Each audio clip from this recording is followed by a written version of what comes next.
The story of Brendan Fraser is perhaps the most emotionally resonant comeback in the history of modern Hollywood, a journey defined by a heartbreaking disappearance and a triumphant, tearful return.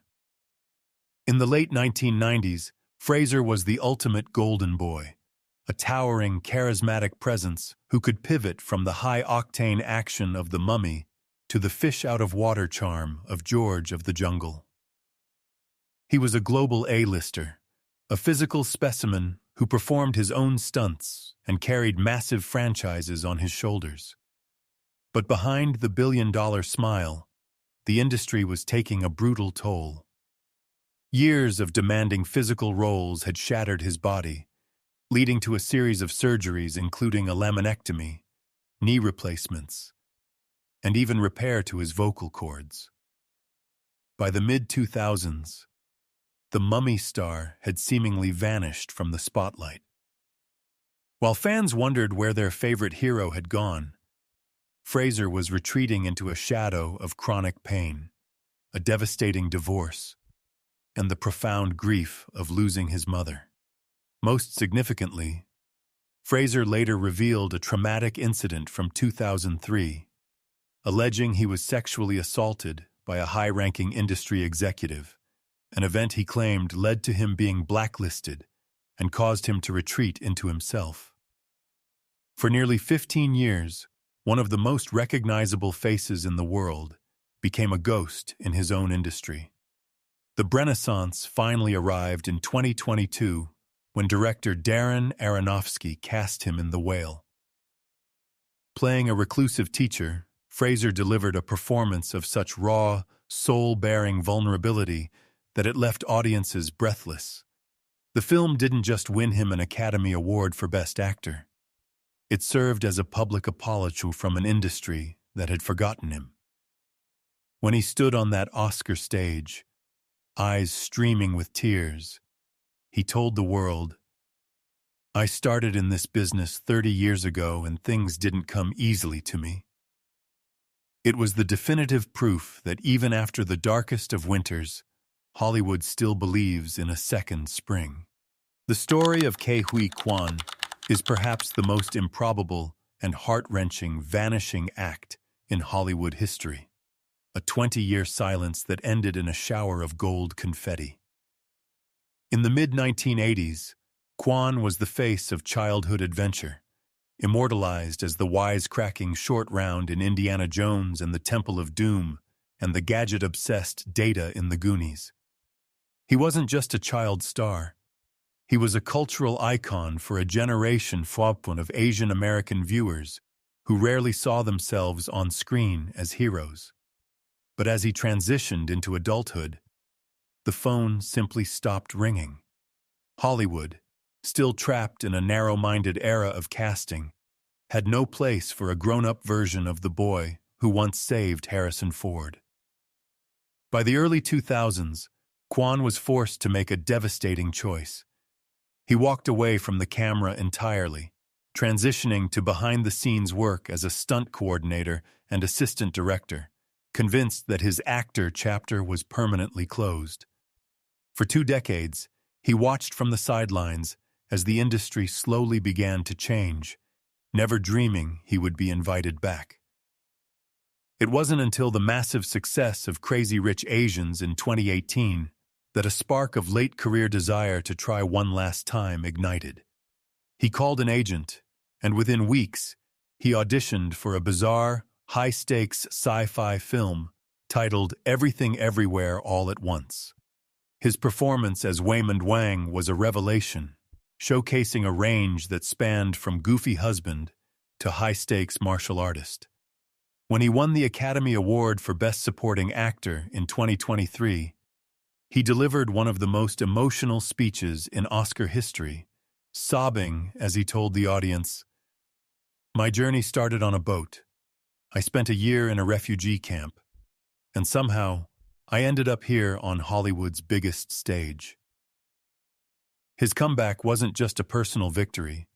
It was a profound reminder that talent doesn't have an expiration date. Michael Keaton's career is the gold standard for the prestige comeback, a masterclass in waiting for the perfect moment to reclaim a throne you never truly vacated. In the late 1980s and early 90s, Keaton was the definitive face of Hollywood's blockbuster evolution, shocking the world with his intense, brooding portrayal of Batman and his manic energy in Beetlejuice. He was an unconventional leading man who commanded the screen with a twitchy, cerebral brilliance. However, after famously turning down a massive payday for a third Batman film because he didn't like the script's direction, Keaton slowly drifted away from the A-list circle. For nearly 2 decades, he remained a working actor, lending his voice to animated hits like Toy Story 3, but the era of the Keaton blockbuster seemed like a relic of the past. The silence broke in 2014 with a stroke of casting genius by director Alejandro González Iñárritu in Birdman. In a meta-narrative that blurred the lines between fiction and reality, Keaton played Regan Thompson, a washed-up actor haunted by the shadow of the superhero franchise that made him famous. The role required a level of raw, psychological exposure that few actors would dare to attempt. Keaton didn't just play the part. He inhabited it, delivering a frantic, ego-stripping performance that earned him a Golden Globe and an Oscar nomination. This wasn't just a return to form. It was a total reinvention. It proved that Keaton hadn't lost his edge. He had simply sharpened it in the shadows, waiting for a role that was finally as complex as the man himself. The story of Winona Ryder is a definitive study in Hollywood's cool girl to Castaway and back again, a narrative arc that defined an entire generation's obsession with the 1990s.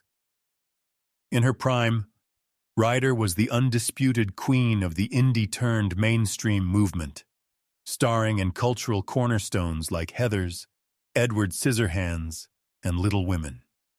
She possessed a singular, wide-eyed intensity that made her the face of Generation X. However, her meteoric rise came to a screeching halt in December 2001, following a high-profile shoplifting arrest at Saks Fifth Avenue in Beverly Hills.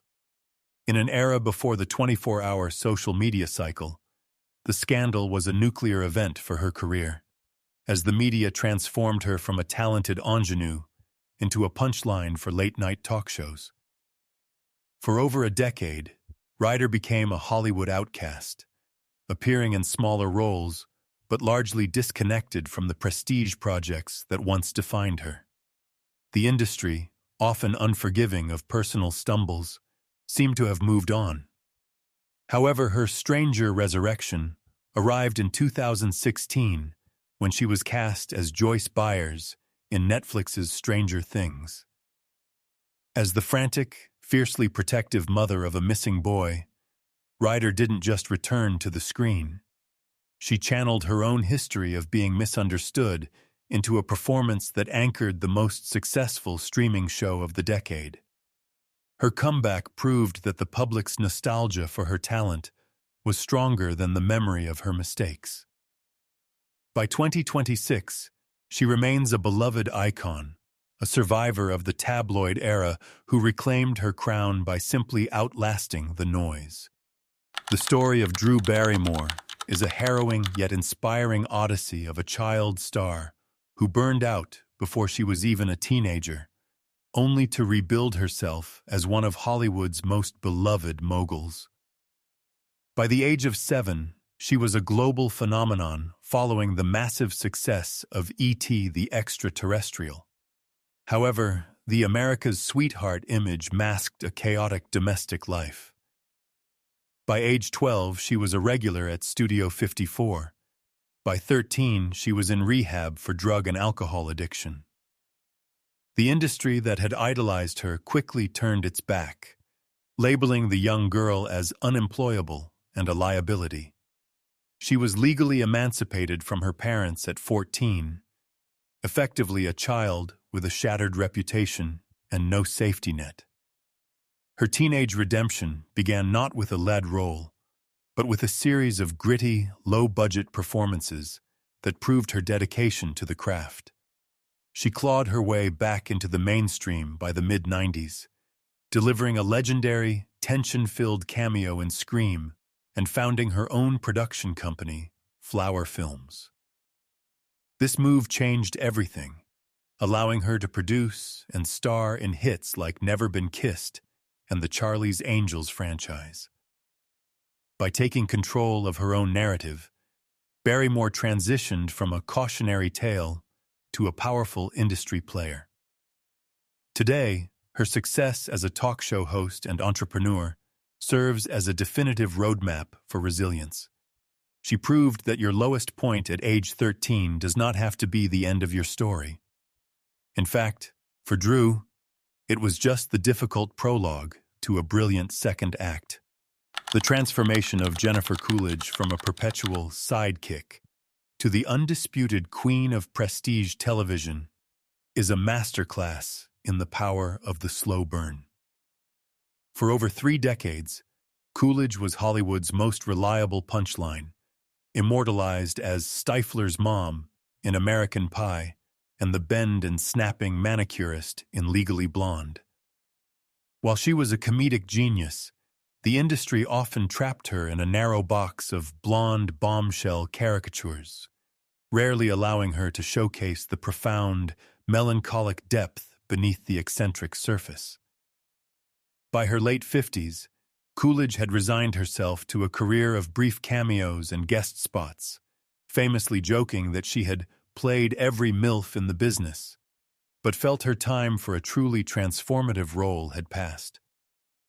Everything changed when her longtime friend Mike White wrote the role of Tanya McQuoid in The White Lotus specifically for her. As the grieving, erratic, and deeply lonely socialite, Coolidge delivered a performance that was simultaneously hilarious and heartbreaking. The world didn't just laugh with her, they felt for her. This Coolidge renaissance resulted in back-to-back Emmy wins and a Golden Globe, turning her into a global obsession and a high-fashion icon in her 60s. Her comeback story is unique because it wasn't a return to fame, but an arrival at a level of respect she had been denied for 30 years. She proved that in an industry obsessed with youth, a late bloomer can still become the most powerful flower in the garden. The Renaissance is not just a career comeback. It is a legendary masterclass in Hollywood risk management and the power of saying no.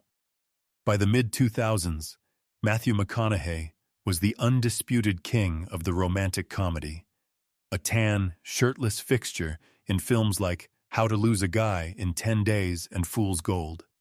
He was wealthy, famous, and consistently employed, but he was also becoming a caricature of himself. The industry viewed him as a vibe rather than a serious actor, and the scripts reflecting that perception were the only ones landing on his desk. Realizing that his legacy was at stake, McConaughey made a radical decision. He stopped. He moved back to Texas and entered a self-imposed exile that lasted nearly 2 years. During this unseen period, he turned down massive paychecks, including a reported $15 million offer for a single rom-com, to send a clear message to the industry: I am no longer that guy. The gamble nearly backfired as the phone stopped ringing entirely, but his patience eventually paid off. He returned with a string of gritty, transformative performances in Mud, The Wolf of Wall Street, and Dallas Buyers Club, for which he lost 47 pounds and won the Academy Award for Best Actor. By refusing to be a brand, he became a talent again. His pivot proved that the most powerful tool an actor has is the ability to walk away from a comfortable trap to find a difficult truth. Mickey Rourke's trajectory is the most visceral example of Hollywood self-destruction and physical penance, a story written in the scars on his own face. In the 1980s, Rourke was the industry's fallen angel, a magnetic heartthrob with a dangerous edge in films like 9.5 Weeks and Angel Heart. He was frequently compared to Marlon Brando for his raw, unpredictable talent. However, fueled by a deep-seated resentment toward the acting profession, Rourke walked away from the screen in 1991 to resume a professional boxing career he had started as a teenager. He wanted to test himself physically, but the cost was devastating. Over several years in the ring, he suffered a broken nose, compressed cheekbones, and a split tongue. The handsome Rourke of the 80s was erased, replaced by a face hardened by combat and further distorted by a series of poorly executed reconstructive surgeries. By the time he returned to acting, he was a pariah with a messy reputation and a transformed appearance. His resurrection finally culminated in 2008 with The Wrestler.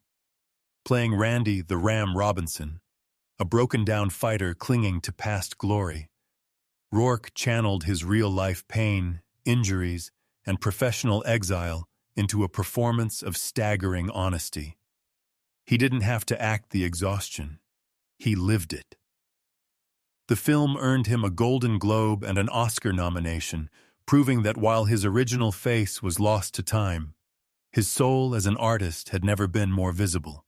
The career of Nicolas Cage is a surreal, high-stakes saga of financial ruin transformed into a singular artistic movement.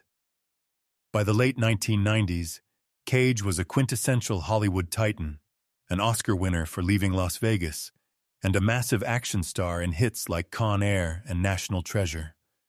However, his legendary eccentricities extended far beyond the screen.